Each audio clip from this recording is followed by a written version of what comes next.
হরে কৃষ্ণ বন্ধুরা। তো আজকে শ্রীমদ্ ভগবদ গীতার একটি শ্লোক আমি আপনাদের সামনে নিয়ে আসছি এবং এই শ্লোকটি আমি পড়ে শোনাবো। যদি কোনো ভুল ত্রুটি হয়ে থাকে ক্ষমার চোখে দেখবেন।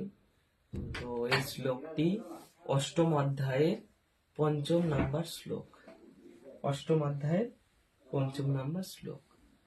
তো চলো আপনাদেরকে শ্লোকটি পড়ে শোনাই। হরে কৃষ্ণ।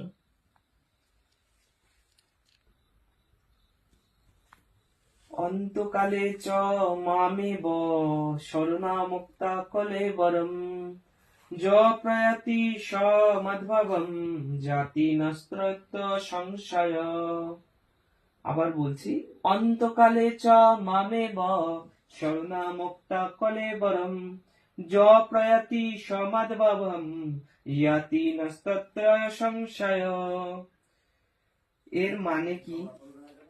এখানে বলেছে অনুবাদ, মৃত্যুর সময়ে যিনি আমাকে স্মরণ করে দেহত্যাগ করেন তিনি তৎক্ষণাৎ আমার ভাবই প্রাপ্ত হন, এই বিষয়ে কোনো সন্দেহ নেই।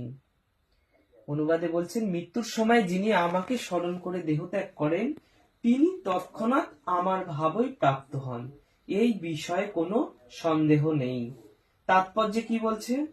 এই শ্লোকে কৃষ্ণ ভাবনামৃতের গুরুত্ব আরোপ করা হয়েছে। কৃষ্ণ ভাবনায় ভাবিত হয়ে দেহত্যাগ করলে তৎক্ষণাৎ ভগবত ধামে প্রবেশ করা যায়। পরমেশ্বর ভগবান সকল শুদ্ধ সত্তার মধ্যে শুদ্ধতম। তিনি নিরন্তর কৃষ্ণ ভাবনায় মগ্ন থাকেন। শুদ্ধ সত্তার মধ্যে শুদ্ধতম হয়ে ওঠা যায়। এখানে স্মরণ শব্দটি খুবই গুরুত্বপূর্ণ। যে সমস্ত জীবেরা অশুদ্ধ, যারা কখনো ভগবত ভক্তি সাধন করেনি, তাদের পক্ষে ভগবানকে স্মরণ করা সম্ভব নয়।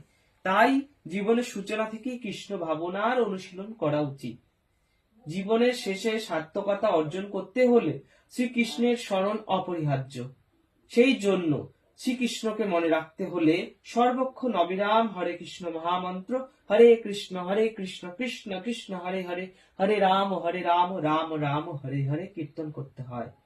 শ্রী চৈতন্য মহাপ্রভুর উপদেশ দিয়েছেন যে প্রত্যেকের তরুর মতো সহিষ্ণু হওয়া উচিত, তরুরীর মতো সহিষ্ণু না হওয়া উচিত। যে ব্যক্তি হরে কৃষ্ণ কীর্তন করবে তার অনেক রকম বাধা বিঘ্ন আসতে পারে, তা সত্ত্বেও এই সমস্ত বাধা বিঘ্ন গুলিকে সহ্য করে তাকে অনবরত হরে কৃষ্ণ কৃষ্ণ কৃষ্ণ হরে হরে হরে রাম রাম রাম হরে হরে কীর্তন করে যেতে হবে, যাতে জীবনের অন্তিম কালে তিনি কৃষ্ণ ভাবনামৃতের পূর্ণ সুফল লাভ করতে পারেন।